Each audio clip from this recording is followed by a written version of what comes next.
Hello everyone, स्वागत है आप सभी का ईश्वरी क्लासेस यूट्यूब चैनल पे। तो दोस्तों पिछली क्लास में हमने देख लिया था क्या कहते हैं मोहन राकेश जी का जो है मोहन राकेश जी का जीवनी हमने देख लिया था। आज हम देखेंगे मलियज मलियज जी का जो है देखेंगे हम जीवनी। ठीक है, चलिए शुरू करते हैं। सबसे पहले है जन्म। जन्म हुआ था 1935 में। कब हुआ था जन्म? 1935। पूछे कि मलियज जी का जन्म कहाँ कब हुआ था? तो 1935। 1935 में आरबीआई का भी स्थापना हुआ था। किसका स्थापना? आरबीआई का स्थापना। ठीक है। निधन की अगर बात करें तो निधन हुआ था 26 अप्रैल 1982 को। निधन कब हुआ था? 26 अप्रैल 1982।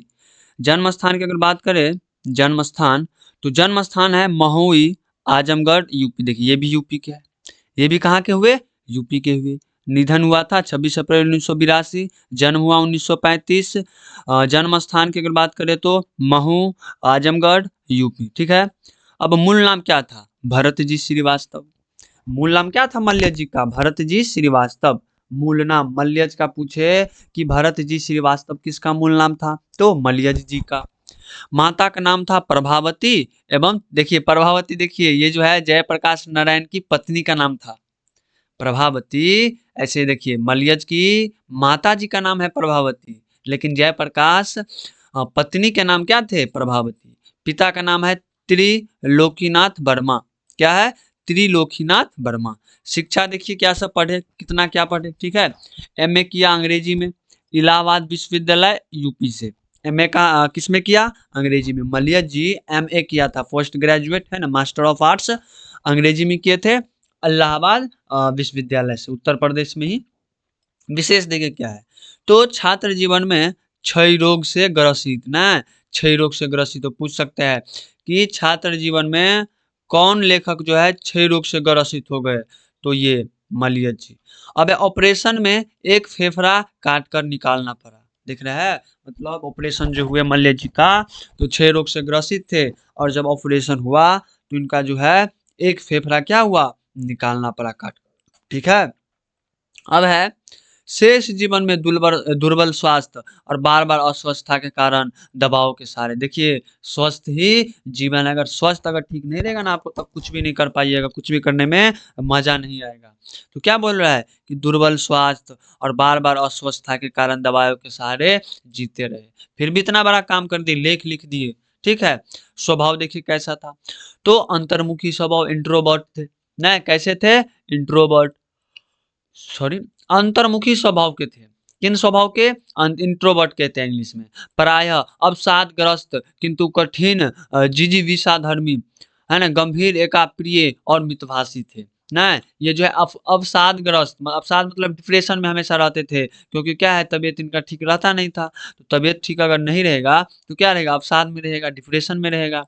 किंतु कठिन जिजीविषा धर्मी थे ना, एकदम खतरनाक इच्छा शक्ति थी ना, गंभीर, एकांत प्रिय और मितभाषी थे ना, इनका स्वभाव हो गया। अब है विशिष्ट संपर्क ना, मतलब पहचान कैसा था इनका, जो क्या बोलते हैं स्पेशल कांटेक्ट कैसा था? तो शमशेर बहादुर सिंह, विजय नारायण शाही, परिमल संस्था इलाहाबाद। शमशेर बहादुर सिंह से था संपर्क। विजय नारायण सिंह जो परिमल संस्था इलाहाबाद में है, इसके फाउंडर थे विजय देव नारायण शाही, उससे संपर्क थे। अवृत्ति मतलब क्या सब किए? तो कुछ दिनों तक केपी कॉलेज इलाहाबाद में प्राध्यापन, कुछ समय तक वहाँ पे पढ़ाए। कहाँ पे? तो केपी कॉलेज में पढ़ाए। अब है 1964 में कृषि मंत्रालय, 1964 में कृषि मंत्रालय भारत सरकार की अंग्रेजी पत्रिकाओं के संपादकीय विभाग में नौकरी किया। तो पूछेंगे कि क्या बोलते हैं मलियज जी किस विभाग में काम करते थे भारत सरकार? तो कृषि मंत्रालय में, कृषि विभाग में। ठीक है। अब है विशेष अभिरुचि ना, इसका जो अब इंटरेस्ट क्या था? तो ड्राइंग और स्केचिंग ना, बनाना ना, किसी चीज का चित्र बनाना, ड्राइंग करना, स्केचिंग करना। संगीत, कला प्रदर्शनी एवं सिनेमा में गहरी रुचि थी इनकी। संपादन किसका किसका किया? तो लहर कविता का विशेषांक 1960 में, शमशेर पुस्तक का सर्वेश्वर दयाल सक्सेना के साथ सह संपादन। मतलब शमशेर जो पुस्तक है ना, किसने लिखा? तो मलियज जी ने। पुस्तक किसके साथ मिलके? तो सर्वेश्वर दयाल सक्सेना के साथ मिलके। अब अगला है कविता। ये क्या बोलते हैं, सॉरी एक मिनट, चलिए, अब कृतियाँ देखते क्या है, ये तो संपादन हो गया, एडिटिंग करता था इनका, ठीक है? इस सब का संपादन, लहर का संपादन किया, फिर शमशेर का संपादन किया, तो 2 चीज़ का 2 ही का संपादन किया, एक लहर का और एक शमशेर का। अब है कृतियाँ, तो कविता में लिखा है जख्म पर धूल, अपने होने को अप्रकाशित करता हुआ, आलोचना लिखा है कविता से साक्षात्कार, संवाद और एकालाप, रामचंद्र शुक्ल, सृजनात्मकता गद्य लिखता है हँसते हुए मेरा अकेलापन, यही पढ़ेंगे। तो इतना क्या बोलते हैं, जितना ऊपर में देखो उतना नहीं पूछता है, नहीं पूछा भी नहीं है, बस ये पूछा है कि हंसते हुए अकेलापन किसका है, तो मलियज का। और ये कब लिखा गया, तो 1982 में, याद करिएगा 1982 में। डायरी भी लिखा सॉरी। अब डायरी की बात करें तो 3 खंड, संपादक डॉक्टर नामवर सिंह। अच्छा, मतलब डॉक्टर नामवर सिंह का जो है ना 3 वॉल्यूम निकाले है डायरी। डॉक्टर नामवर सिंह पे कुछ लिखे होंगे और इसका जो है 3 वॉल्यूम निकाले हैं। नहीं आता है वॉल्यूम किताब सबका जो है बड़ा-बड़ा, जो आईआईटी का बुक देखिएगा या किसी भी चीज़ का तो वॉल्यूम होता है ना, खंड 1, खंड 2, खंड 3। तो 3 खंड में डॉक्टर नामवर सिंह नाम का जो है इसका संपादन किया, डायरी लिखे है। चलिए, अब है सन 1960 के आसपास नई कविता आंदोलन के अंतिम दौर में मलियज का उदय एक कवि के रूप में हुआ था। किसके रूप में, कवि के रूप में। कब हुआ था, तो 1960 के आसपास। तो मलियज का उदय कब हुआ, 1960 के आसपास, कवि के रूप में। नई कविता आंदोलन का अंतिम दौर, जब नई कविता का जो अंतिम दौर चल रहा था तब इसका उदय हुआ।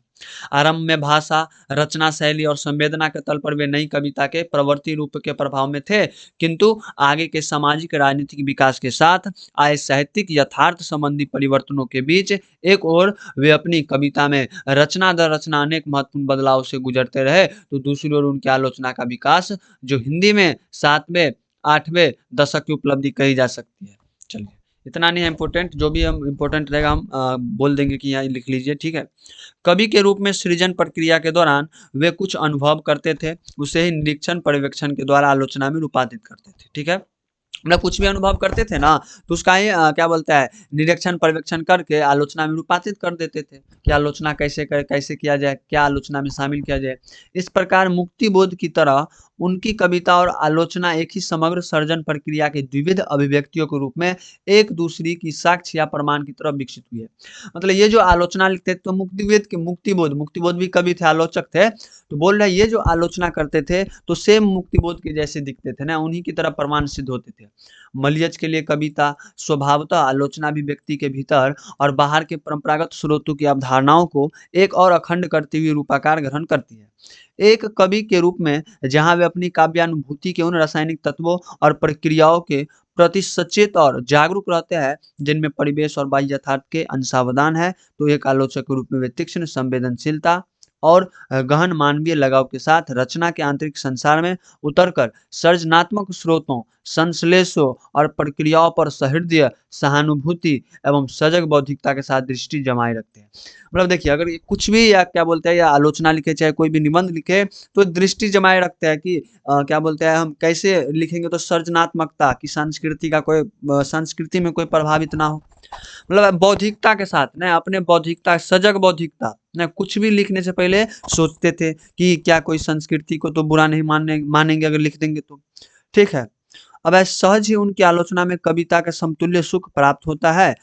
अपने जीवन के अंतिम 10-1 वर्षों में, मतलब 10-11 वर्षों में, कवि आलोचक अशोक वाजपेयी और उनके संपादन में निकले वाली पत्रिका पूर्व ग्रह से जुड़कर, ये पूछ सकता है कि पूर्व ग्रह जो है इसमें कौन जुड़े थे? तो मलय जी जुड़े थे। से जुड़कर उन्हें हिंदी आलोचना में आई जड़ता, परजीवता और छद्म के विरुद्ध सृजनात्मकता आलोचना के आह्वान और अभियान में प्रमुख भूमिका निभाई। मतलब पूर्व ग्रह जो है एक पत्रिका थी, उसमें ऐसा लग रहा था कि एकदम परजीवता है, मतलब एकदम मर गया है, एकदम जड़ता है, एकदम रुक गया है। उसमें आके जो है एकदम सृजनात्मकता आलोचना, मतलब जो आगे चल सके। सृजनात्मकता मतलब क्या होता है? जो जिसमें जीने योग्य है ना, जो आगे बढ़े, उसको सृजनात्मकता कहते हैं। 8वें दशक में हिंदी आलोचना को नई भाषा, नई तकनीक, नई विश्लेषण पद्धति और एक स्फूर्तिपूर्ण रचनात्मक उष्मा देने में मलियज की भूमिका रेखांकित करने योग्य है। रचना में भाषा की सघनता, अनुभूति का सृजनात्मक तनाव और अंतर्निष्ठा मलियज के आगे हमेशा महत्वपूर्ण बनी रही। रचना को मूल्यवता प्रदान करने वाले इन तत्वों पर बल देने का एक सुखद परिणाम आगे यह हुआ कि व्यापक तौर पर रचना जगत में अनेक स्तरों पर हो रहे अवमूल्यन और क्षरण के प्रति रचना रचनाकारों, आलोचकों और पाठकों में भी एक जागरूकता आ गई। देखिए, अगर कोई भी काम मान लीजिए आप हम काम कर रहे हैं, अभी पढ़ा रहे हैं, आप लोग क्या करिएगा, लाइक नहीं करिएगा, व्यूज नहीं आएंगे, बोलेंगे भाई साहब क्या है पढ़ा के, कोई फायदा नहीं, बट फ्री में कौन पढ़ाएगा, है ना? तो ऐसे ही बोल रहा है कि जब क्या बोलते हैं मलय जी आए, इतना अच्छा से लिखने लगे, इतना अच्छा से मतलब उसमें क्या बोलते हैं जान फूँक दिया। तो और जो रचनाकार थे और जो आलोचक थे, उसको भी मज़ा आने लगा, नहीं भाई ये अच्छी बात है, जब ये कर सकते हैं, तो हम भी तो करते हैं, हम भी तो उनके जैसा ज्ञान रखते हैं, हम भी कर सकते हैं। अवमूल्यन और क्षरण के कारणों की मीमांसा बढ़ चली और रचना, आलोचना और पाठकीयता में आत्मसजग आलोचनात्मकता की प्रवृत्ति का विकास हुआ। साहित्य में परिवर्तन और विकास स्वयं नहीं होता, वह सामाजिक परिवर्तन और विकास से जुड़ा होता है। किंतु यह भी सच है कि साहित्य, कला आदि के परिवर्तन और विकास भी समाज का परोक्षतः प्रभावित करते हैं। सही बात है। अगर साहित्य बदलेंगे, कला बदलेंगे तो समाज भी बदलेगा। अगर मान लीजिए अभी पश्चिमी साहित्य आ गया, पश्चिमी कला आ गया, तो क्या हो रहा है, समाज बदल रहा है। समाज में एकदम आए दिन देखते हैं एकदम गलत काम सब होते रहते हैं। 20वीं सदी के अंतिम दशकों से जुड़ा हुआ परिवर्तन और विकास का सिलसिला भी जारी है। इसे समझने के लिए कला, साहित्य और समाज को एक साथ समग्रता में पक्षधर पूर्वाग्रहों से मुक्त होकर देखना होगा।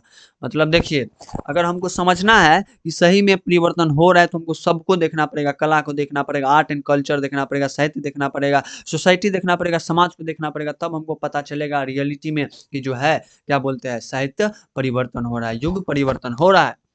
मलय जैसे लेखक और उनके साहित्य की यही सिखावान है। मलय की कविता और आलोचना से कम महत्वपूर्ण नहीं है उनकी डायरिया। मतलब देखिए, जितना खतरनाक ये कविता लिखते हैं, आलोचना लिखते हैं महत्वपूर्ण, उतना ही महत्वपूर्ण उनकी डायरिया भी है ना। एक प्रतिभाशाली, संवेदनशील कवि आलोचक के आत्मनिर्माण का वे प्रामाणिक अंतरंग साक्ष्य है। उन्हें पढ़कर यह जानना, अनुभव कर पाना संभव होता है कि साहित्य कर्म निरा शब्द व्यापार नहीं है। साहित्य लिखने और साहित्यकार बनने के लिए लेखन के पूरे जीवन में भी कितना सजग, सावधान और स्वाधीन होना जरूरी है। मतलब देखिए, साहित्य लिखने के लिए, साहित्यकार बनने के लिए एक एकदम सावधानी पूर्वक, स्वाधीन होकर जो है ना, अपने अधीन, मतलब अपने से पढ़कर, अपने से लिखकर, अपने से सोचकर सब कुछ करना पड़ता है, तब जाके साहित्यकार बनते हैं। साहित्यकार बनना छोटी बात नहीं होती है। एक व्यक्ति को कितना खुला, ईमानदार और विचारशील होना चाहिए ना, व्यक्ति के क्या दायित्व है और अपने दायित्वों के प्रति कैसा लगाव है, कैसी सನ್ನद्धता होनी चाहिए, प्रस्तुत है मलय की डायरी के कुछ छोटे से अंक। तो यहाँ पे जो हम पढ़ेंगे ना, क्या बोलते हैं, डायरी है ना, हंसते हुए मेरा अकेलापन हो, यहाँ पे पूछता है कि हंसते हुए अकेलापन क्या है, तो डायरी है। किसकी डायरी है, तो मलय की डायरी है। मलय डायरी, ये क्या है, डायरी। चलिए पूछता है, चलिए इसने इनसे लगभग 1500 पृष्ठों में फैली हुई मलय की डायरियों की अच्छा नहीं समझे, मलय जो है डायरी लिखा है, ठीक है। और डायरी जो लिखा है कम डायरी नहीं है, 1500 पृष्ठों में फैली हुई डायरी है, और उसमें से हम कुछ अंश पढ़ेंगे। समझ गया? मान लीजिए 1500 जो पृष्ठ जो पढ़ाने लगा आपको, तो पता चला 4 साल में खत्म हुआ, उसके बाद क्या कहता है 4 साल में आपका इंटर होगा, ऐसे थोड़े होगा। तो कुछ अंश पढ़ेंगे हम ना, क्या बोले, डायरी की छोटी सी अंश, एक छोटी सी झलक मिलेगी आपको एकदम, ठीक है। और डायरी का नाम क्या है, हंसते हुए मेरा अकेलापन। तो इसको हम पढ़ेंगे अगले दिन। पहले तो हम देख लेते हैं जिमनिन का। अगर अच्छा लगा है तो प्लीज़ चैनल को सब्सक्राइब करिए, दोस्तों में शेयर करिए। Thanks to all of you, bye.